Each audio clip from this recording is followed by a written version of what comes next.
तो ब्रह्म सूत्र के पहले चैप्टर अध्याय तीसरा पाद में हम 30 सूत्र तक कर चुके हैं, 30। और वो जो लास्ट सब्जेक्ट था, टॉपिक था, वो बहुत लंबा चला। तो वो 30वें सूत्र पर ही पूरा हुआ। वो जो कंसेप्ट ऑफ हृदयाकाश, फिर वो अंगूठे के बराबर, तो उससे रिलेटेड काफी सारे अलग अलग एंगल से जो क्वेश्चन आंसर डिस्कशन, वो सब टॉपिक पूरा हो गया।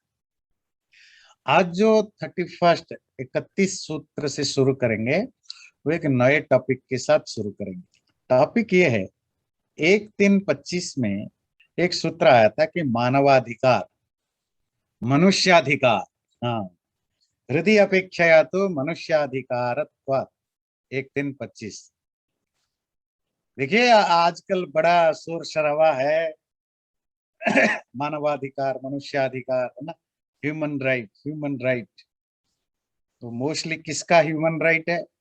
जो टेररिस्ट हैं, चोर हैं, डाकू हैं, उन्हीं के ह्यूमन राइट के लिए सारा ह्यूमन राइट कमीशन फाइट करता है, उन्हीं लोगों के लिए।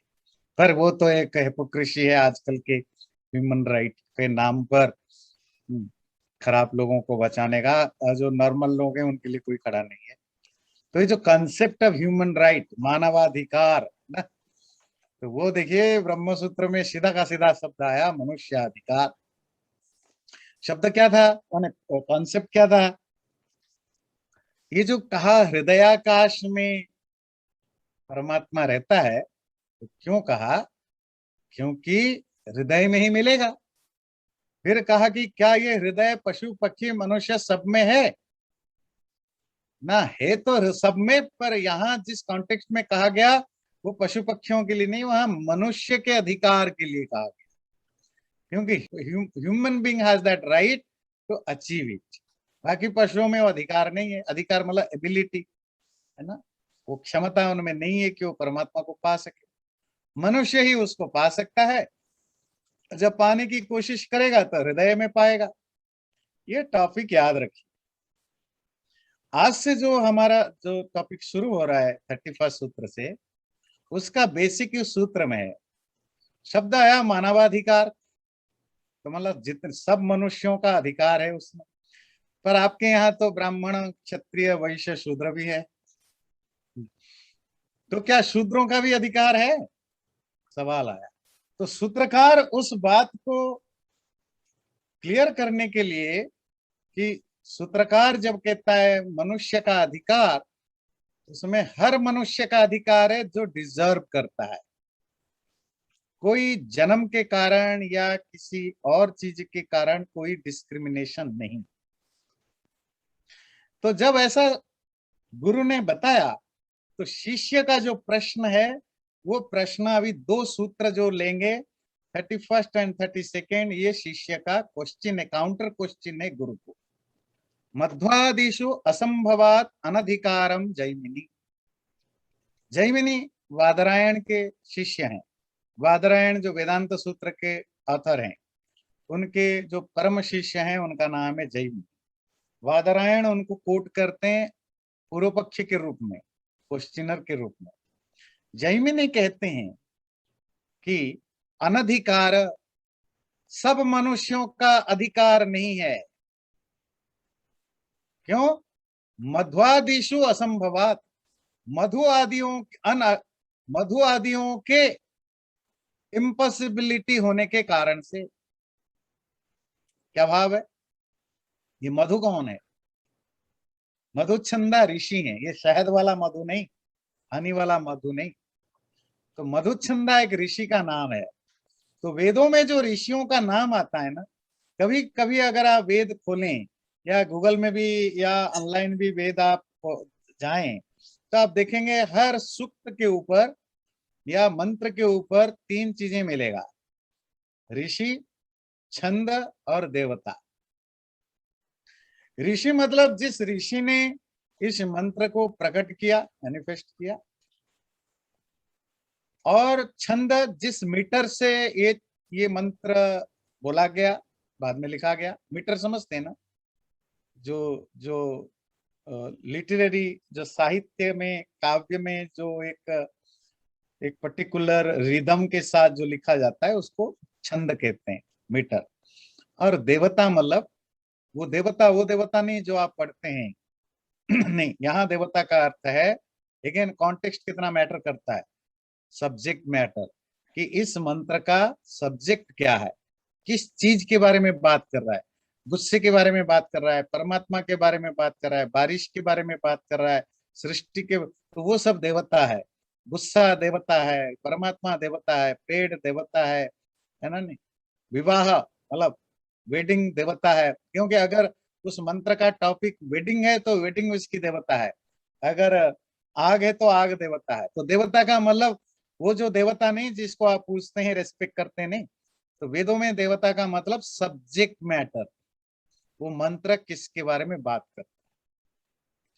तो वेदों में जितने, अब हर मंत्र के ऊपर एक मंत्र, 2 मंत्र, 10 मंत्र के ऊपर एक ऋषि का नाम होता है, वो ऋषि उस मंत्र को प्रकट किया। अच्छा, मधुछंदा क्यों? मधुछंदा ऋग्वेद का जो, वेदों का जो पहला मंत्र है, वेदों में ऋग्वेद और ऋग्वेद का जो पहला मंत्र है, अग्निमीळे पुरोहितम यज्ञस्य देव मृत्युजम होतारम रत्नधातम, ये सारे वेदों का पहला मंत्र है। और उस वेद मंत्र का ऋषि जो है वो मधुछंदा ऋषि है। तो मधुछंदा वेदों में एक बड़ा पॉपुलर ऋषि है, बहुत सारे मंत्र का उन्होंने प्रकट किया है, परमात्मा की जो वाणी को पब्लिक में लाए हैं। तो मधुछंदा के नाम पर बहुत सारे मंत्र मिलते हैं। तो मधुछंदा क्योंकि पहला मंत्र का पहला ऋषि है, तो मधुछंद आदि, तो मधुछंद आदि जितने ऋषि हैं उन ऋषियों में कोई शूद्र ऋषि नहीं दिखाई देता। अगर शूद्र ऋषि कोई दिखाई नहीं देता तो कैसे आप कहोगे कि सब मनुष्यों का अधिकार है? बात क्लियर हुई? अगर मानवाधिकार होता, सभी मनुष्यों का अधिकार होता, तो वेदों में शूद्र वाले ऋषि भी मिल जाते। इससे रिलेटेड और जो अगला सूत्र है वो भी लेंगे। दोनों सूत्र जो है एक क्वेश्चन को कहते हैं ज्योतिषी भावाच्च, जो ज्योति वाले मंत्र हैं वो ज्योति वाले मंत्र में भी इसी सेंस को वेरीफाई करता है। ये ज्योतिष वाले मंत्र क्या है? वेदों में कुछ ऐसे बल्क ऑफ मंत्र होते हैं या ग्रुप ऑफ मंत्र होते हैं, जैसे पवमान मंत्र आता है, 4 मंत्र, क्योंकि उसमें लास्ट पवमान रिपीट होता है। एक चैप्टर है जिसके लास्ट में आता है तन्मे मन शिव संकल्प मस्तु, वो मेरा मन अच्छे विचार वाला बने, रिपीटेडली आता है। तो कहते हैं ये शिव संकल्प सूक्त है। शिव मतलब ऑस्पिशियस, अच्छा, संकल्प तो समझते हैं ना, संकल्प मतलब डिटर्मिनेशन, थॉट, मेरा मन अच्छा डिटर्मिनेशन थॉट वाला बने। और ये 6 मंत्रों का एक ग्रुप है, तो उस ग्रुप को कहते हैं शिव संकल्प मंत्र।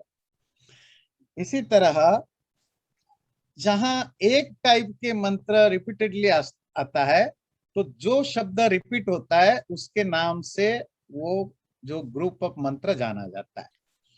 तो इसी तरह यजुर्वेद में एक ग्रुप ऑफ मंत्र आता है जिसमें ज्योति ही रिपीटेडली आता है, तो उस ग्रुप ऑफ मंत्र का नाम है ज्योतिष मंत्र।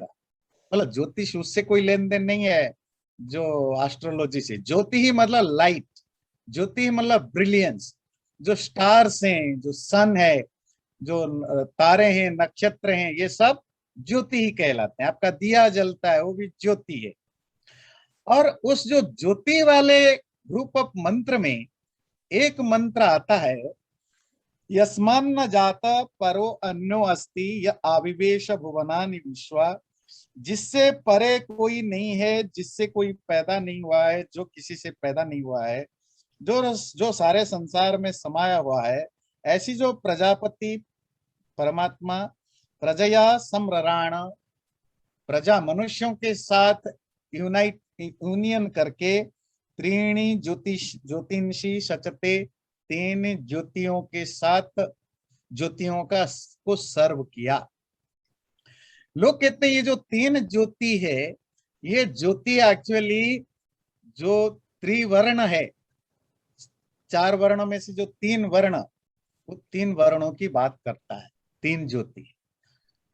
खैर ये त्रिवर्ण वगैरह को जाने से पहले थोड़ी सी अगर आप वर्ण व्यवस्था, जाति व्यवस्था के बारे में क्लियर आइडिया रखते हैं, क्योंकि पहले भी मैंने काफी इस पर बोला है, तो ठीक है, नहीं तो मैं 1-2 मिनट में थोड़ी क्लैरिटी दे दूं।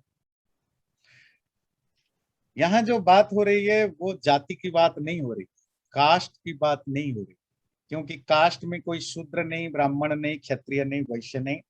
कास्ट तो करोड़ों हैं, लाखों हैं, है ना। यहाँ बात हो रही है वर्णों की। 4 वर्ण है, ब्राह्मण, क्षत्रिय, वैश्य, शूद्र। किस बेसिस पर हैं? गुण, कर्म, स्वभाव से। चातुर्वर्ण्यम, गीता में पढ़ते हैं ना, चातुर्वर्ण्यम मया सृष्टम गुण कर्म स्वभावश। आपकी एटीट्यूड, आपका प्रोफेशन, आपका काम, आपकी जो नॉलेज, आपकी इंटेलेक्ट, ये सब मिला करके वर्ण होता है। वर्ण, और वो जो 4 वर्ण को 2 भाग में क्लासिफाई किया गया।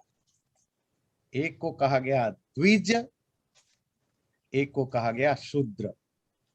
द्विज में 3 वर्ण आते हैं, ब्राह्मण, क्षत्रिय, वैश्य। शूद्र नहीं आता है। तो 3 वर्णों को द्विज क्यों कहते हैं? ध्यान से सुनिए, बहुत इंपॉर्टेंट है, पहले से सुना होगा तो भी रिवीजन हो जाएगा। द्वि कहते हैं दोबारा, दूसरी बार, सेकेंड टाइम।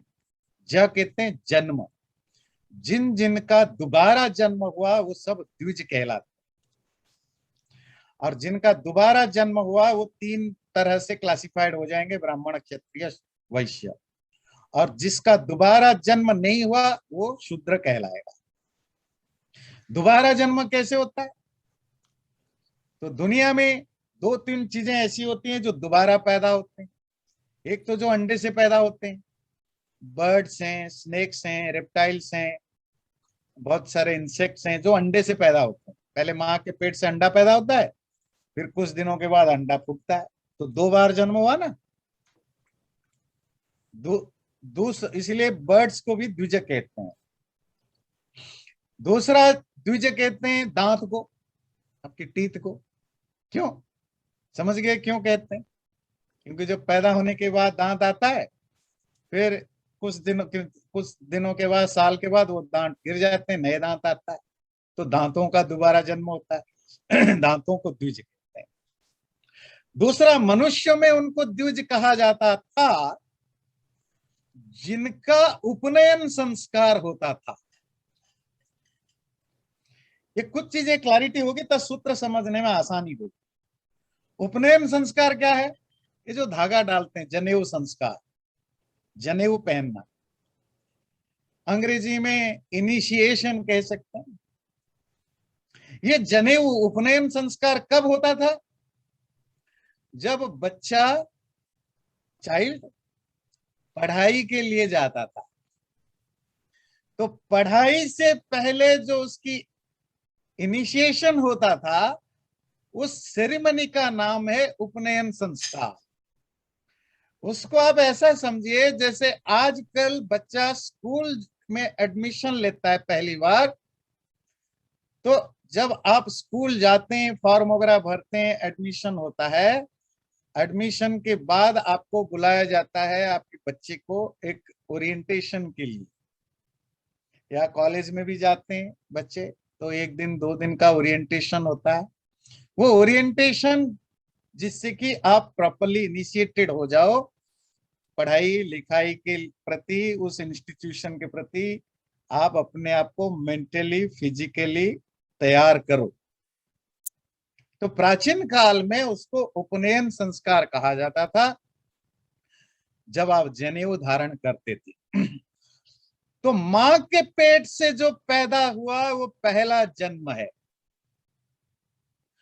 दूसरा जन्म जब वो गुरु के पेट से पैदा होता है।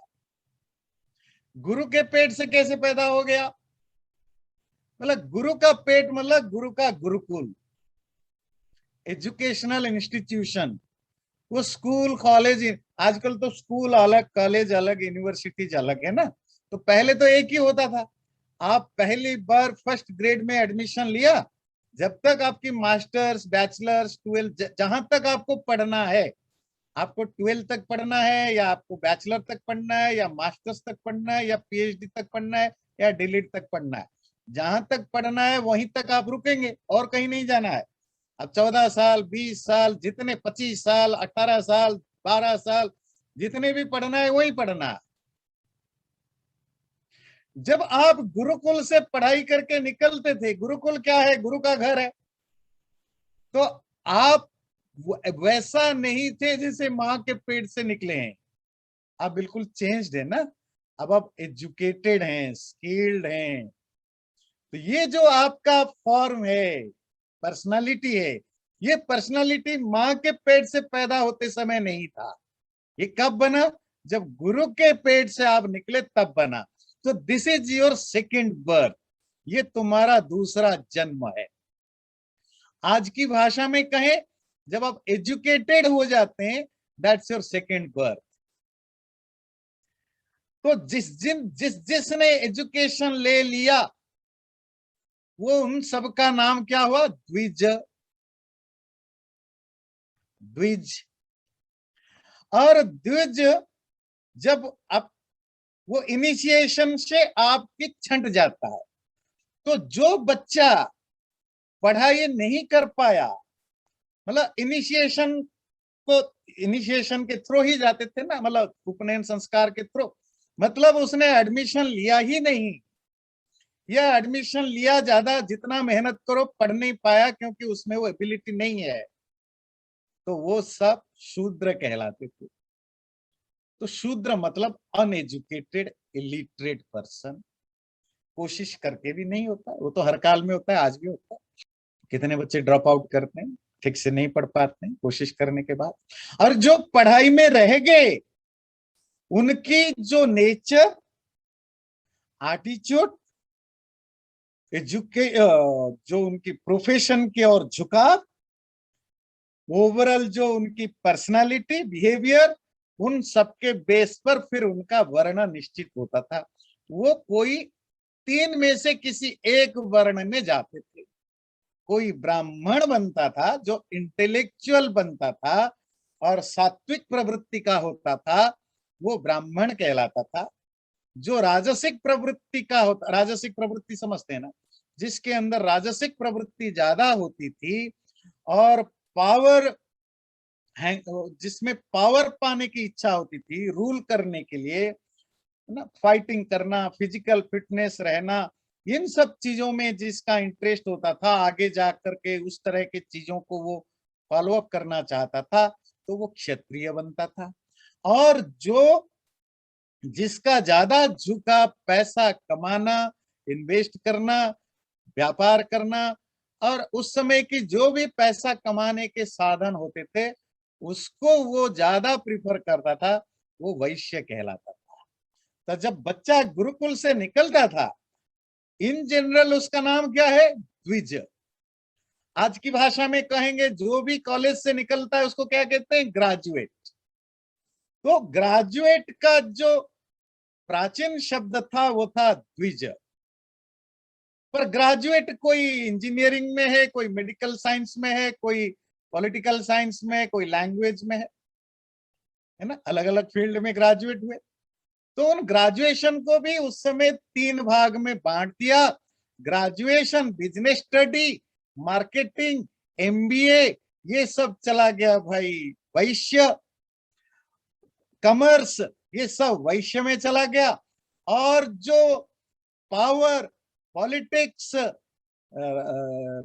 रॉयलिटी, मिलिट्री, आर्मी, पुलिस, ये सब चला गया। एक उस समय तो ज्यादा ऑप्शन नहीं था ना, ये सब बच्चे चुने गए, बन गए क्षत्रिय।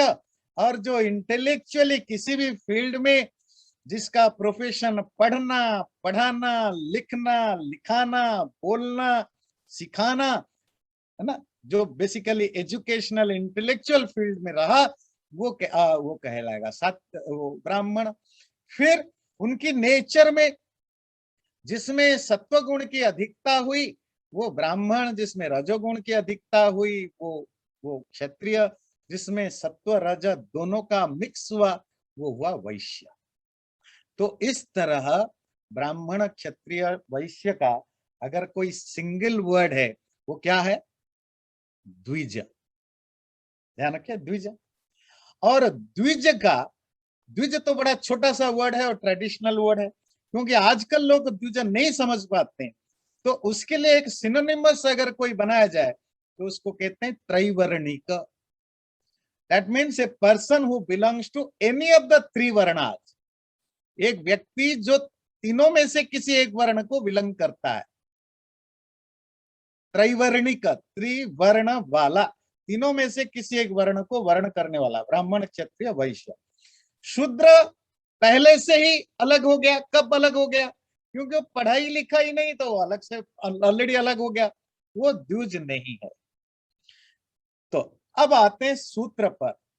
ये जो सूत्र कहा ज्योतिषी, ये जो यहां से हट गया है, ज्योतिषी भावाच्य, ये कुछ विद्वानों का मानना है ये जो ज्योतिष वाले सूक्त में मंत्र के ग्रुप में जो 3 ज्योतिष की बात कही गई, इसका अर्थ है परमात्मा वो 3 तरह के लोगों से अपने आप को कनेक्ट करता है।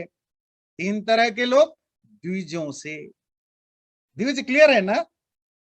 द्विज शब्द क्लियर होना चाहिए। और या उसके लिए दूसरा शब्द है त्रैवर्णिक। मैं बार बार रिपीट करूंगा अभी 1-2 क्लास तक ये चलेगा। द्विज और त्रैवर्णिक, ये जैसे पहले अपने दहर हृदयाकाश बार बार सुन रहे थे, तो अभी 1-2 क्लास तक आप यही सुनेंगे, द्विज और त्रैवर्णिक। तो वो जो त्रैवर्णिक की बात कर रहा है ये मंत्र, 3 वर्ण वालों से परमात्मा कनेक्टेड करता है। और शूद्र को आउट कर दिया, तो फिर मानवाधिकार कहां रहा? मानव में तो शूद्रों को आपने आउट कर दिया। ये 2 प्रश्न, तो प्रश्नों को थोड़ा ठीक से समझ लीजिए। पहला प्रश्न है, मधुच्छंदा आदि जितने ऋषि हैं उन ऋषियों में कोई शूद्र ऋषि तो है नहीं, तो इसका मतलब आपने शूद्र को पहले से ही एक्सक्लूड कर रखा है। दूसरा है, जो वेदों में जो ज्योतिष सूक्त आदि ये जो मंत्र मिलते हैं उसमें कहीं कहीं ये बात आती है कि 3 वर्णों के किस 3 वर्णों का रेफरेंस मिलता है। स्तुता मया वरदा वेद माता प्रचोदयन्ताम पावमानि द्विजानाम, ये अथर्ववेद का मंत्र है। कहता है वो वेद माता, वेद को मां कहा है ना, वो वेद रूपक मां जो हमारे मेरे द्वारा प्रेज्ड की गई, जिसकी प्रशंसा की गई, वो वेद माता द्विजों को पवित्र करने वाली बने। तो आ गया ना द्विज। ये द्विज कौन है? त्रिवर्ण, ब्राह्मण क्षत्रिय वैश्य। यहां भी शूद्रों को आपने आउट कर दिया। तो इसी तरह वेदों में, उपनिषदों में, ब्राह्मणों में द्विजों की बात की जाती है, शूद्र को तो आपने आउट कर दिया। फिर कैसे कहते हो कि मनुष्याधिकार, परमात्मा का ज्ञान प्राप्त करना हर मनुष्य का अधिकार है, पर आपके सारे शास्त्रों में आप सिर्फ द्विज की बात करते हो, शूद्र को तो आउट कर रखे हो। क्वेश्चन क्लियर है? अब क्वेश्चन क्लियर हो गया था, अब हम चलते हैं वादरायण ऋषि वेदांत सूत्र में क्या इसका समाधान या क्या इन क्वेश्चन को कैसे सॉल्व करते हैं। भावम तु वादरायण अस्ति ही। भाव कहते हैं एग्जिस्टेंस। वादरायण का मानना है, कौन है वादरायण? वादरायण ऋषि जो वेदांत सूत्र के राइटर हैं, ऑथर। वादरायण का मानना है नहीं, मानवाधिकार ही यहां है। तो फिर शूद्र कैसे अलग हो गया? भाव, द एग्जिस्टेंस ऑफ क्वालिफिकेशन। फर्क सिर्फ क्वालिफिकेशन की है और कुछ नहीं। Acharya ji, can I interrupt? It's important. आप कह रहे हैं कि जो वेदों में ये 3 वर्ण हैं, but 3 वर्ण, they are not by birth. They also form after you are educated, after you have gone through the educational process. You are born as what? You are born as nothing. There's no word. So why did they pick at that time 3 because if you are not educated, you will be delegated to the fourth one, which is Shudra. And if you are educated and you have inclination towards trade, you'll be Vaishya, so on and so forth. तो अभी ये 3 और 4 में वो सब, why they kept this difference, you know? वर्ण बनने से पहले हर व्यक्ति का क्या वर्ण था भाई? वो तो 8 साल 9 साल में जाएगा गुरुकुल, उसका जनेऊ संस्कार होगा, तब वो द्विज बनेगा। फिर उसमें भी अगर वो पढ़ाई कंटिन्यू रखता है, कुछ पढ़ता लिखता है, तब उसकी जो द्विज सर्टिफिकेट पक्का होगा। अगर उपनयन संस्कार हो भी गया और वो पढ़ाई लिखाई में मन नहीं लगा, कुछ नहीं हुआ, तो फिर तो 2-4 साल तक फेल हुआ, तो फिर वापस आ जाएगा, फिर शूद्र बन जाएगा। तो उससे पहले क्या उसकी जाति होती है? स्मृति तो कहते हैं जन्मना जायते शूद्र, everyone is by birth a शूद्र, हर कोई पैदा होते ही शूद्र होता है। संस्कारात् द्विज उच्यते, जब उसका संस्कार होता है, संस्कार मतलब यहाँ उपनयन संस्कार, उपनयन संस्कार से वो द्विज कहलाएगा। द्विज मतलब ब्राह्मण क्षत्रिय वैश्य में से कोई एक कहलाएगा। उससे पहले तक हर बच्चा, ब्राह्मण का बच्चा हो, क्षत्रिय का बच्चा हो, वैश्य का बच्चा हो, शूद्र का बच्चा हो, तो वो शूद्र ही कहलाएगा। तो ये तो थियोरिटिकल है, बट इन प्रैक्टिस जो हम वो भी डिस्कस कर लेते हैं, प्रैक्टिस में क्या था। प्रैक्टिस में ऐसा होता है, अब कोई राज परिवार में पैदा हुआ, वो तो कहेगा राजपुत्र, क्षत्रिय ही कहलाएगा। ब्राह्मण घर में पैदा हुआ तो ब्राह्मण बच्चा ही कहलाएगा। वैश्य घर में पैदा हुआ तो वैश्य बच्चा ही कहलाएगा। शूद्र घर में पैदा हुआ, शूद्र बच्चा कहलाएगा। क्योंकि शास्त्र में कुछ भी लिखा हो, ह्यूमन बीइंग तो सेल्फिश होता है, वो अपने आप कुछ चीजें मैनिपुलेट कर लेता है, इसे नॉर्मल थिंग है ना। तो वो अपने बच्चे को उसी रूप से कोशिश करता है डेवलप करने के लिए। हो पाता है, नहीं हो पाता है, that's a different thing. Her doctor कोशिश करता है मेरा बच्चा भी डॉक्टरी में चला जाए, है ना। हर पॉलिटिकल लीडर कोशिश करता है मेरा बच्चा पॉलिटिक्स में चला जाए। और आप देखेंगे मोस्टली इंडिया में जो कंजर्वेटिव, जो थोड़ा ट्रेडिशनल सोसाइटी है, तो वहाँ कितने जनरेशन से डॉक्टर हैं, कितने जनरेशन से आईएएस ऑफिसर हैं, कितने जनरेशन से इंजीनियर हैं, तो एक जनरेशन चला पड़ता है। तो उसमें क्या है, वो जन्म से भी इंजीनियर फैमिली में पैदा हुआ, और क्योंकि इंजीनियर फैमिली में पैदा हुआ तो उसको एक एटमॉस्फेयर, इकोसिस्टम बना, उसकी जो मेंटल जो ट्रेनिंग हुई, अपब्रिंगिंग हुई, और वो इंजीनियर बन जाता है आगे जा करके। इसका मन हो डॉक्टर बनने का तो भी माँ बाप बनने नहीं देते, उसका मन हो म्यूजिशियन बनने का तो भी माँ बाप नहीं देते। कभी कभी फैमिली का जो ट्रेडिशन होता है वो इजी होता है फॉलो करना। फिर आपको एक नए प्रोफेशन को चुनने में तो आपको थोड़ा रिस्क फैक्टर उठाना पड़ता है। तो हमेशा पेरेंट्स या जो सिबलिंग्स हैं वो एक तरह के क्या कहेंगे, इनविजिबल एक प्रेशर डेवलप होता है और इजीनेस फील होता है कि जो प्रोफेशन मेरे माँ बाप का मैं अपना। बहुत कम लोग होते हैं आजकल के नए जमाने में, तो बच्चे सेल्फ एस्टीम बहुत रखते हैं, जिसके कारण कुछ लोग तो डिलिबरेटली वो प्रोफेशन नहीं चुनते हैं जो माँ बाप का है, क्योंकि they have to show themselves कि हम आपसे डिफरेंट हैं। पर ये ऐसे लोग कम होते हैं। इवन अमेरिका में भी देखेंगे ज्यादातर लोग का अपने माँ बाप के धंधे को बहुत सारे लोग फॉलो करते हैं, और ये बड़ा नेचुरल है, ठीक है ना। नहीं, अब जो राजा एक बार बन गया, वो वैश्य ब्राह्मणों को तो छोड़िए, वो दूसरे क्षत्रियों को भी राजा बनने नहीं देगा।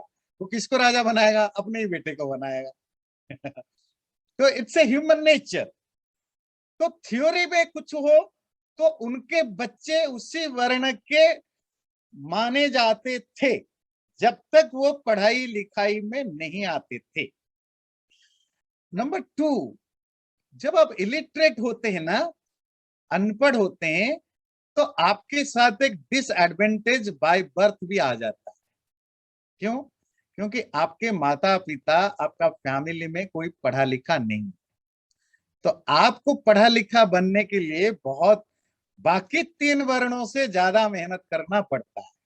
देखिए ये आज भी एक यूनिवर्सल प्रॉब्लम है। अब अमेरिका में देखिए, जो ब्लैक पेरेंट्स के बच्चे हैं उनके लिए गवर्नमेंट कितने सारे रिवॉर्ड्स व्यवस्था करता है, रिजर्वेशन करता है।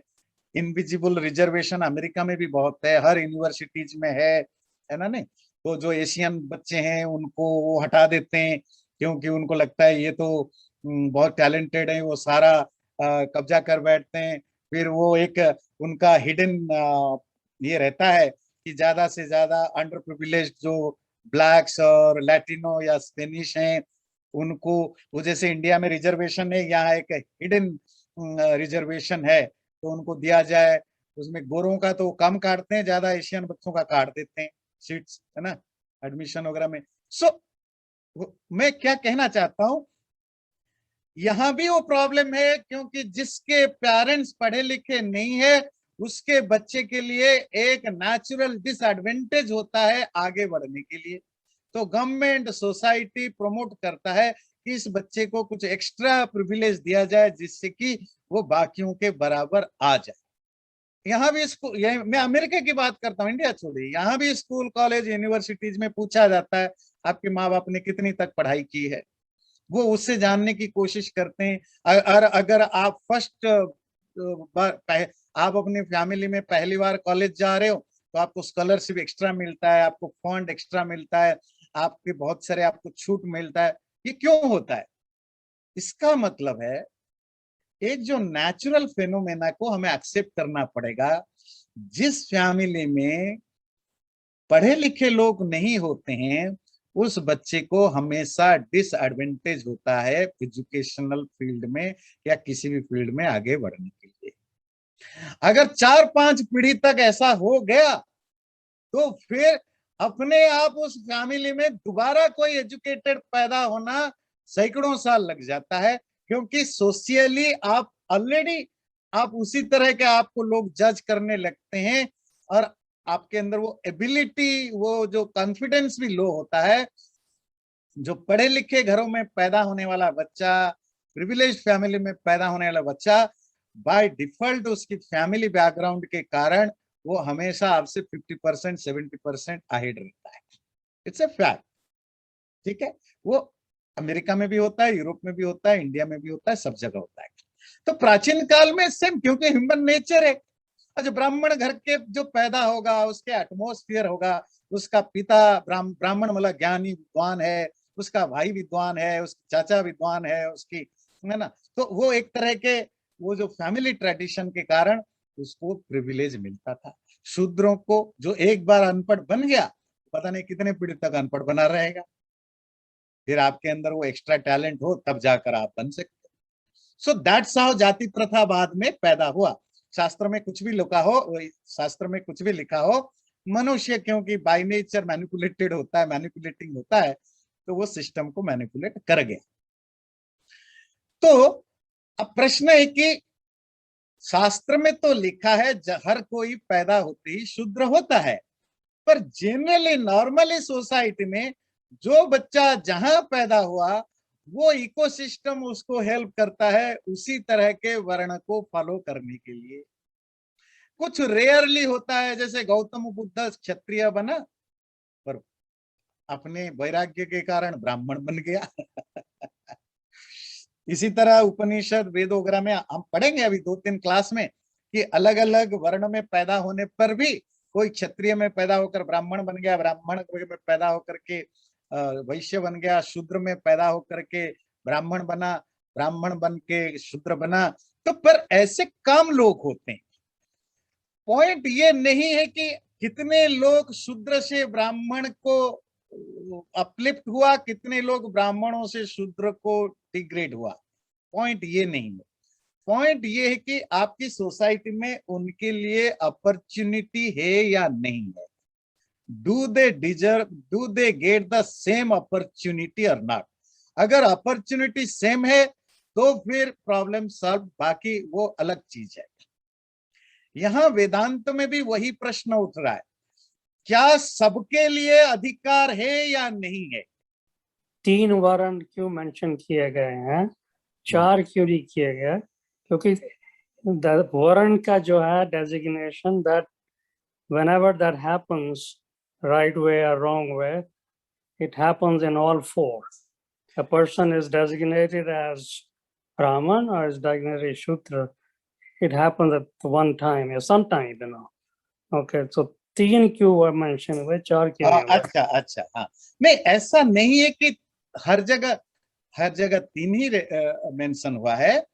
पूरे लिटरेचर में तो 4 ही वर्ण की बात की गई है, पर जैमिनी जो जो पूर्व पक्ष है वो उन्हीं मंत्रों को कोट करने की कोशिश कर बताना चाहते हैं, देखो इन मंत्रों में तीनों की बात की गई है। तो इससे लगता है कि आप 3 वर्णों को प्रिफर कर रहे हो, आप इनडायरेक्टली सजेस्ट करना चाहते हो परमात्मा इन 3 वर्णों को ही मिलता है, चौथे को नहीं मिलता। आज एक क्वेश्चनर काउंटर करने के लिए पूछा जा रहा है, आंसर तो अभी देंगे, जो गुरु अब आंसर देगा।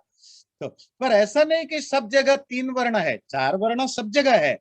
जैमिनी जहां जहां 3 वर्णों से रिलेटेड कोई बात की गई, उन चीजों को हाईलाइट करके पूछना चाहता है, आपके यहाँ द्विज शब्द क्यों आया है, आपके यहाँ 3 वर्ण क्यों आया, शूद्र क्यों छूट गया, तो उसका आंसर हम देंगे। तो वादरायण कहते हैं, भावम तो वादरायण अस्ति। वादरायण कहते नहीं, वो मनुष्याधिकार अस्ति, डेफिनेटली है, सबके लिए है। फिर ये शूद्र और द्विज 2 डिफरेंस क्यों किया गया, बोले भावम existence of qualification. Existence of qualification का मतलब है भाई शूद्र कौन है, जो क्वालिफाइड नहीं किया।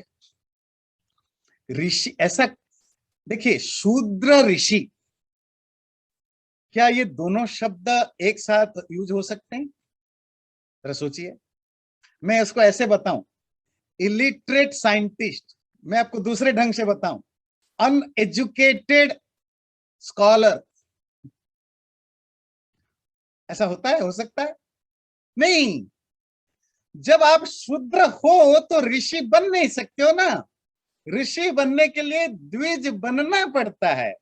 You have to be educated to be a rishi, that is the first condition. अगर आपने पढ़ा लिखा नहीं तो आप शूद्र कहलाए, तो शूद्र ऋषि कैसे बनेगा? तो यहाँ वादरायण कहते हैं, ये जहां जहां द्विज शब्द आया है वो शूद्र को अधिकार न देने के रिलेटेड नहीं, अपितु क्वालिफिकेशन को डिफाइन करने के लिए कि अगर आप अनपढ़ हैं, ऋषि का, अगर आज की भाषा में हम ऋषि का ट्रांसलेशन करें, ऋषि का अर्थ क्या होगा? Seer of the truth, share of the knowledge, means जो ज्ञान को या सच्चाई को जानता है, लिखता है, साइंटिस्ट हैं, ऑथर हैं, फिलोसोफर हैं, इसी को तो ऋषि कहेंगे। अब कैसे कोई अनपढ़ आदमी जिसको एबीसीडी नहीं आता, जो पढ़ा लिखा नहीं है, जिसको ज्ञान नहीं है, it's not, I am not talking about formal education, if you don't have the ability to understand anything, how can be a tradesman or वो warrior, जो भी आप कैसे बने? तो आप वही काम करेंगे जो हैंडीमैन का ना, जिसको आप लेबर क्लास कहते हैं, बनेंगे। तो शूद्र ऋषि नहीं बन सकता भाई। जब आप ऋषि बनेंगे तो आप ब्राह्मण ही बनेंगे। ब्राह्मण बने, ब्राह्मण का मतलब ही होता है इंटेलेक्चुअल। जब तक आप इंटेलेक्चुअल बनेंगे नहीं तो आप ऋषि कैसे कहलाओगे? इसीलिए क्षत्रिय ऋषि होता नहीं, वैश्य ऋषि होता नहीं है, शूद्र ऋषि होता नहीं।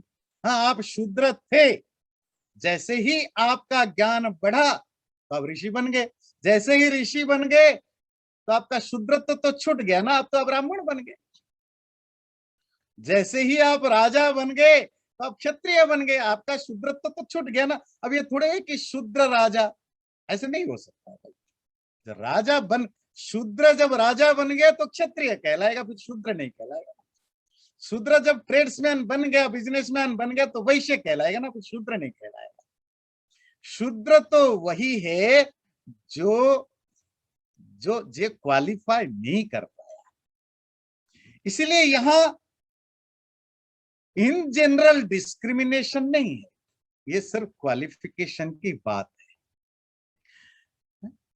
आप वेस्टर्न वर्ल्ड में रहते हैं, क्या कॉलेज में सब बच्चों को ले लेते हैं? जो भी 12 पास किया, सबको प्री मेड में, सबको इंजीनियरिंग में, सबको हार्वर्ड में, येले में, सबको ले लेते हैं? नहीं लेते हैं ना। तो जो चले गए वो तो ब्राह्मण बन गए, हाई क्लास बन गए, हार्वर्ड का है, येले का है, उसका है ना, बन गए। या मेडिकल साइंस में गए, जो भी यहाँ का जो भी पॉपुलर एजुकेशन जो है, चले गए, वो जो ब्राह्मण बन गए या क्षत्रिय बन गए, वैश्य बन गए। तो फिर हार्वर्ड वाले सबको क्यों नहीं लेते हैं? ये जो बड़े बड़े यूनिवर्सिटी सबको क्यों नहीं लेते हैं? डिस्क्रिमिनेट करते हैं? नहीं, क्वालिफाइड, क्योंकि वो सबको ले नहीं सकते। आपको कुछ पढ़ने के लिए कुछ क्वालिफिकेशन होनी चाहिए, कुछ डिजर्विंग एबिलिटी होनी चाहिए। जब तक आपके अंदर एबिलिटी ना हो, आप उस सब्जेक्ट के लिए फिट नहीं हो, तो you have to try some other subject. तो जो क्वालिफाई कर गए उनको क्या कहा गया? द्विज। जो जनरल क्वालिफाई कर गए, जो नहीं कर पाया अनक्वालिफाइड, वही शूद्र है। हमने यहाँ शूद्र जाति अर्थ में बाय बर्थ किसी को रोका नहीं गया। अगर कल कोई शूद्र के बच्चे के अंदर इच्छा हो परमात्मा को पाने की या शास्त्रों को पढ़ने की, तो वो अगर इच्छा हो और उसके अंदर एबिलिटी हो, तो डेफिनेटली वो कल ऋषि बनेगा। और आगे हम जानेंगे, ऐसे अनेक शूद्र घर में पैदा हुए बच्चे ऋषि बने, पर वो शूद्र ऋषि नहीं कहलाए ना। अभी आज तो टाइम नहीं है, पर अगले सूत्र में जब जाएंगे तो उसमें एक आता है, एक सत्यकाम थे, सत्यकाम। तो उसकी माँ जो थी वो प्रस्टिट्यूट थी। उसके पिता का उसने अपने माँ से पूछा, मैं जब गुरुकुल जाऊंगा तो मेरे पढ़ने की बहुत इच्छा है। तो माँ ने कहा जाओ किसी गुरुकुल में एडमिशन ले लो।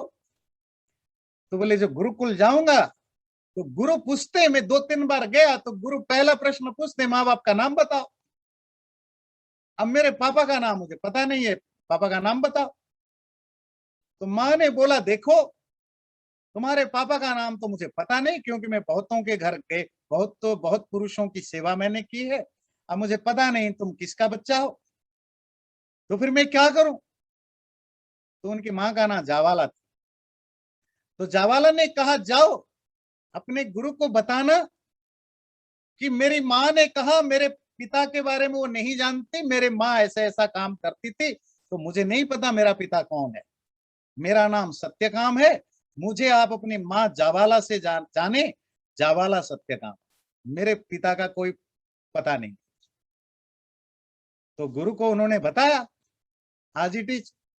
तो गुरु कन्विंस्ड हो गया कि तू तो पक्का पढ़ाई के योग्य है, क्योंकि तू ऑनेस्ट हो। ऑनेस्टी विद्या ग्रहण करने की सबसे बड़ी एबिलिटी होती है, तुम्हारे अंदर वो है। तुम इतनी बड़ी कड़वे सच को, जो तुम्हारा मजाक उड़ाया जा सकता है, सोशियली तुम्हें डिस्क्रिमिनेटेड किया जा सकता है, उसके बावजूद भी तुम और तुम्हारी माँ ने सत्य को नहीं छुपाया। इट मीन्स तुम एक डिजर्विंग कैंडिडेट हो। तो गौतम ऋषि ने उसको अपना शिष्य बना के ले लिया। तो ऐसे सैकड़ों एग्जाम्पल हैं, और इसी वेदांत सूत्र में इनकी कुछ चर्चाएं भी होंगी।